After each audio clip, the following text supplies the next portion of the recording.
Les deux équipes, je rappelle que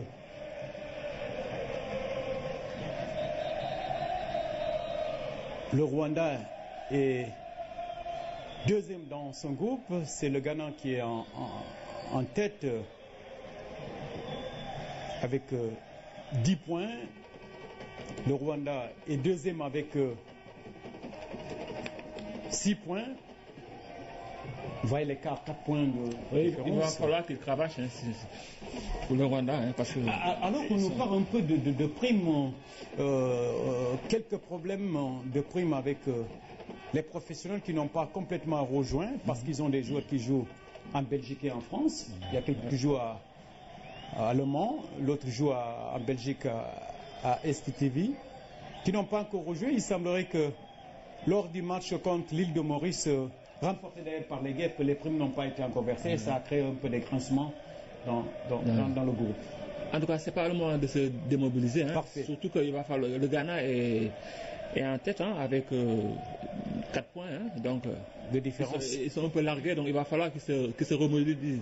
Exact. Je pense que les problèmes de primes, c'est un peu général au niveau africain. Je pense que tout ça là, c'est juste un manque d'organisation. C'est quelque chose qui doit être dépassé. Parfait. Et j'espère qu'ils vont trouver un terrain d'entente et avoir le professionnel pour pouvoir mieux aborder le prochain match pour les éliminatoires. C'est vrai. Tant mieux pour le Sénégal, je pense qu'on a. C'est une page tournée. Oui, c'est une page tournée maintenant. Et je crois que au niveau des pouvoirs publics, tout comme au niveau, bien sûr, de la Fédération sénégalaise de foot, il y a du bon boulot qui se fait. Et nul n'a été la mission avancée, bien sûr, du Sénégal à Bujumbura. On n'aurait pas su que le match allait se jouer quelque part. Attention, Diao Baldé, non, la frappe. Et finalement, c'est le gardien Eric Ndaïchimier de Coton Sport qui a fini de pousser ce ballon alors que le bon Omar Baïnias, pour ne pas dire tout simplement. C'est intéressant, le Sénégal attaque beaucoup au niveau de l'axe. Oui. Beaucoup. Exact. Le Sénégal attaque au niveau de l'axe et je crois que c'est peut-être l'homme qui est à la pointe. Voilà, c'est lui qui va sortir Mambiram, il a fait l'essentiel. Et Bayo Marnias, le garçon de Everton, va faire son entrée. Un garçon aussi puissant, et on se le rappelle ici à Dakar. Puissant et aussi polyvalent. Il joue sur les côtés, dans l'axe. Ouais. Donc il peut beaucoup apporter à l'équipe. Alors, allez, c'est parti. Sangaré, du pied gauche.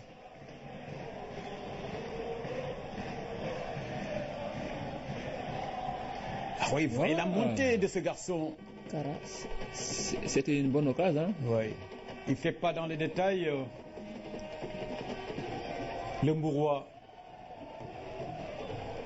Donc là, Eric Ndaïchimier semble un peu étonné pour lui. C'est un ballon peut-être qui était touché par un joueur sénégalais. En réalité, c'est cela. Attention. Il est puissant, Baldé. C'est de la puissance athlétique. La rapidité dans le jeu, l'agressivité. Vous savez, c'est toujours le même problème. Vous savez, là, il a le ballon. Oui. Mais il est seul, quoi. Il n'y a personne. Oui, c'est vrai. Il tente d'éliminer et des fois, c'est pas très évident si tu es marqué par 2 personnes. Oui. Alors, à 49 minutes de jeu, le Sénégal qui fait un changement. Bayo Marnias, il va certainement rester dans l'axe. Hyacinthe. Prenant la place de Mambiram Diouf. Donc, comme on dit, poste pour poste, quoi. Exact. En tout cas, Bayo Marnias, on se rappelle, ici à Dakar, il avait fait un beau match. Il avait fait une entrée très remarquée. Ouais. Sanctionné par un but d'ailleurs, le deuxième but du Sénégal, après celui marqué par Momo Diamé. qui joue cet après-midi pour la montée avec son club.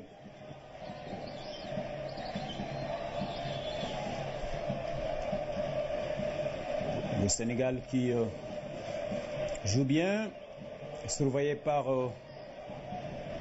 que là on reconnaît Ablaye Sow, le deuxième vice-président de la Fédération sénégalaise de football, Ablaye Sow, qui était à Bujumbura et qui est revenu hier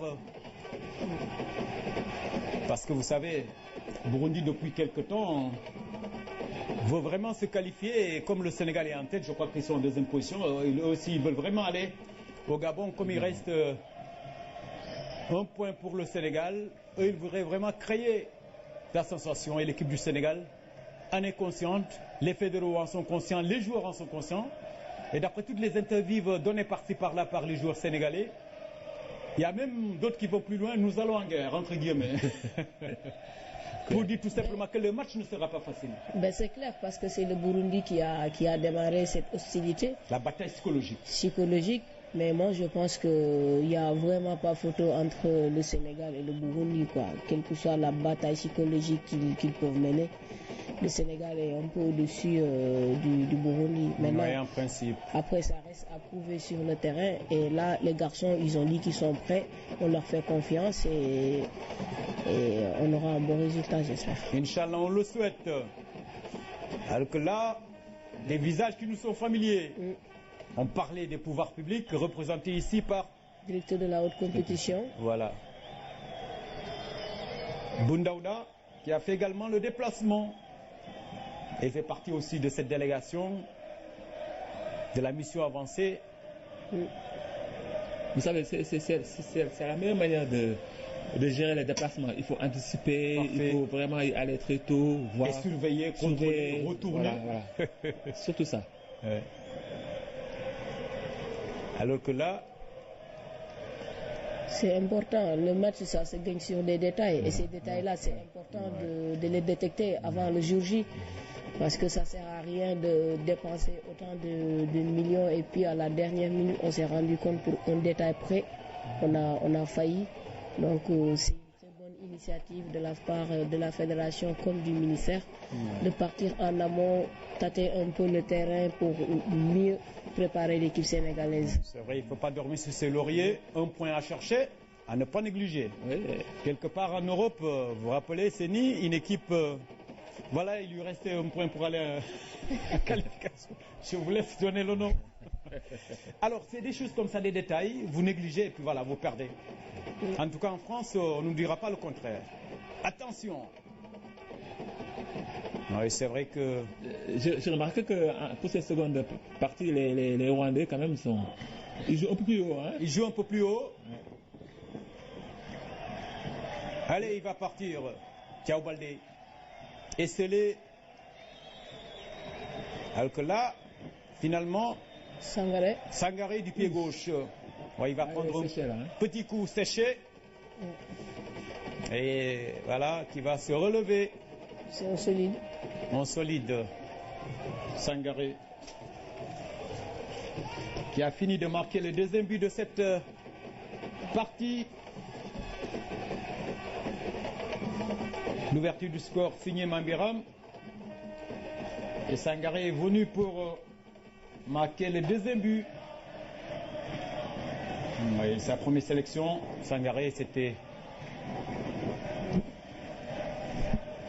le 1er octobre 2015 lors du match Sénégal-Algérie, un match amical. Match que le Sénégal perdait d'ailleurs. Parce qu'Aliou Cissé, depuis qu'il est à la tête des Lions, je crois qu'il a eu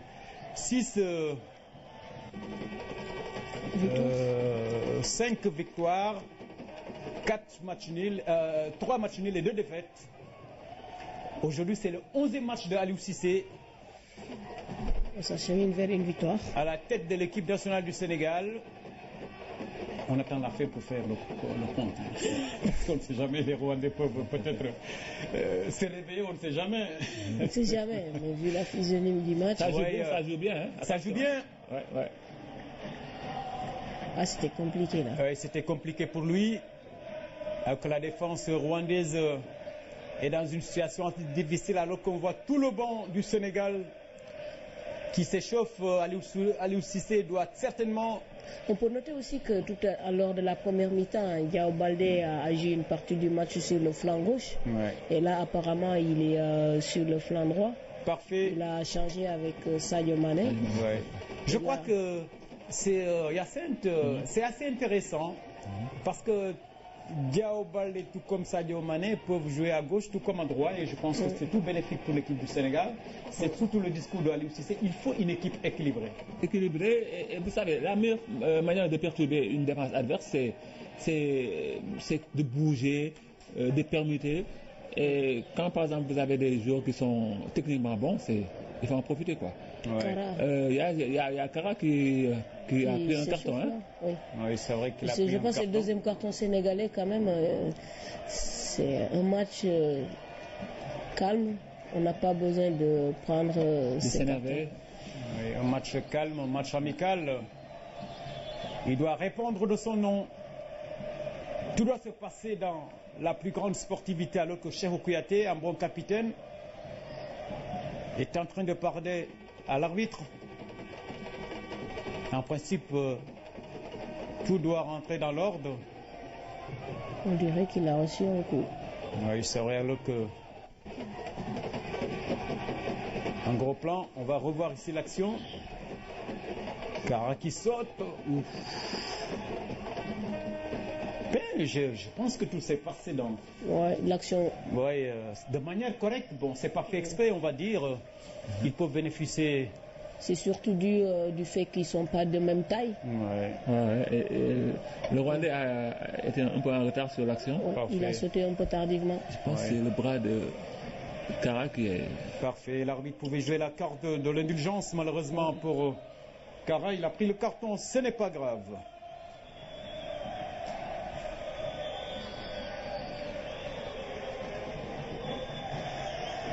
Le Rwanda, un pays...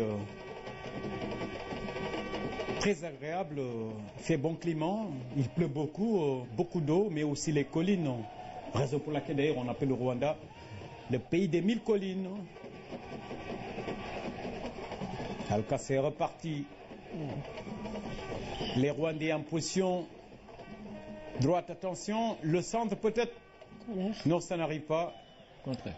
Bien contré par Soirée qui est en train de faire un grand match cet après-midi. Pape Ndiaye Soirée, je vous disais, 41 matchs en Premier League, ça veut dire qu'il a encore du jus dans les jambes. Et vous savez, avec le forfait de Bourkhari Dramé, on n'a pas une doublure, hein? On ne le souhaite pas. Bien à droite, il y a Ibrahima Mbaye, il y a Gassama, même s'il n'a pas été partant cet après-midi. Mais du côté gauche, on n'a pas une doublure avec le forfait de Bourkhari Dramé. Et là, changement avec la sortie de Michel Rechaonga. Michel Rechaonga, on va dire que c'est un des espoirs de la défense de cette équipe rwandaise. Il joue à la paire à l'armée patriotique rwandaise. Attention à la tête de la défense du Sénégal. Un ballon que le Sénégal va peut-être garder, négocier.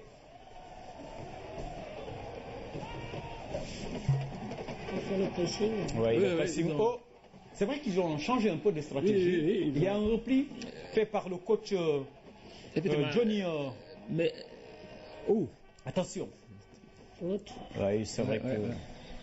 Non, mais ils sont obligés parce que sinon ils vont encore prendre des buts. Donc il faut un peu qu'ils sortent de leur zone pour peut-être essayer à l'autour d'empêcher le Sénégal de jouer. Évidemment, avec ça, il y a des risques parce qu'il laisse des espaces, quoi. Ouais. Et que le changement vient d'être effectué côté rwandais. Deuxième changement. Oui, deuxième changement. Avec l'entrée de Harouna Nyonzima. Il joue en Tanzanie, dans le club... Ils sont devenus beaucoup plus agressifs aussi. Oui, c'est vrai. The Young Africans, Aruna Nizomina, qui vient de faire son entrée dans cette équipe des Amovivi du Rwanda. Le Sénégal qui circule bien le ballon. Par contre, il y a un repli constaté du côté de l'adversaire. Il ne faut pas prendre le carton. Certainement, jouons notre chance, a fini de dire le coach Johnny McSentry. Il faut dire que ce jeune coach anglais est en train de faire de bonnes choses au Rwanda. Et je rappelle que c'est le plus jeune coach en Afrique, il a 30 ans. Un garçon qui a fait ses diplômes à l'âge de 17 ans déjà. Le coach rwandais. Il a été à la tête bien sûr de l'équipe du Leon Star pendant la période bien sûr de la maladie à virus Ebola. Ce garçon était là et là, changement. Il va porter le brassard alors que le numéro 9, Jacques Tousséenge qui sort et qui laisse sa place à Aruna Nizomina, le numéro 8 qui vient de faire son entrée. Aruna, je vous disais, il joue au Young Africa de la Tanzanie. Alors il faut rappeler que les joueurs rwandais sont entre la France, la Belgique, le Kenya, la Tanzanie et la République démocratique du Congo, où vient de signer d'ailleurs NS, l'un des fers de lance de cette équipe du Rwanda. Il faut rappeler lors du Chan, vous l'avez dit, il était à 3 réalisations, même si... Bon, comme vous le savez, il a signé au mauvais moment parce que vous savez, le Vita Club a été disqualifié. Donc, il ne pourra pas jouer les compétitions africaines. Oui, c'est vrai. Il y a eu un petit souci de fraude, on va dire, et finalement l'équipe a été disqualifiée. C'est dommage, hein? Oui, c'est dommage. C'est dommage. Alors, ajouté à cette disqualification, il y a le tout-puissant Mazembe qui n'a pas réussi à franchir aussi. Oui, c'est vrai qu'il y a quelques soucis alors que cette équipe a tout gagné, on va dire. Alors, les Rwandais, on va monter ce ballon avec Emery Bassienge. Bassienge qui revient et qui va chercher un partenaire. Ça élabore bien, on va garder peut-être pour longtemps ce ballon, il le perd, et que ce sont les Sénégalais qui peuvent revoir. Attention, là il sort le jeu musclé, Hyacinthe. Oui, il sort le jeu musclé, mais vous savez, là c'est une action très dangereuse pour le Sénégal. Parce que là il y avait de l'espace, hein, si l'autre était passé. Ouais. Il y a vraiment de l'espace. Alors qu'il y a changement du côté du Sénégal, côté Sénégal plutôt, il y a un changement qui va s'observer, qui va se réaliser. On est à la 63e minute de jeu. Kalidou. Alors le changement. C'est Kalidou, je pense. C'est Kalidou qui sort. Et certainement, si je me trompe, ça doit être Fallou qui fait son entrée. On n'a pas vu carrément son dorsal, son visage, mais j'ai l'impression que c'est Fallou qui doit faire son entrée. En tout cas, si ça dans la logique des choses, comme on le disait tout à l'heure. C'est le numéro 200, numéro 14, on peut dire que c'est Fallou. Il porte le numéro 14 il tient à son numéro 14. Son numéro 14, c'est son numéro fétiche, on va dire. Vous savez, les joueurs, hein, chacun tient à son numéro. Il y a d'autres qui sont pour le 10, et le 10 c'est ton numéro assez lourd. D'autres qui tiennent... Moi j'avais le 14. Le 14 quand vous jouez en équipe nationale du Sénégal. Il y a une griffe. Ouais. Cristiano Ronaldo, c'est le numéro 7. Henri Camara, c'est également le 7. Alors que là, c'est Michel. Les Sénégalais qui essaient de manœuvrer. Côté gauche, ça ne passe pas. On revient dans l'entrejeu, on essaie de l'élaborer, quitte à revenir dans sa propre zone. Il faut aussi noter que Fallou peut jouer dans l'axe comme il peut aussi jouer sur le flanc. Oui, Fallou, il est un garçon polyvalent, et je rappelle qu'il a joué dans l'axe du club lorrain, à côté de Khalidou Koulibaly. Et il a joué aussi avec Papis Demba Cissé à Fribourg. Ils se sont retrouvés à Fribourg, c'était en 2014. Et on revoit ici cette action. Les Sénégalais qui n'ont rien donné alors que là on se bat. Dans l'entrejeu avec Diao Baldé, un ballon qui revient dans l'entrejeu du Sénégal, les Sénégalais qui jouent bien. Attention, il va être devancé par l'axe central. Le match commence à être un peu haché. Oui, parce que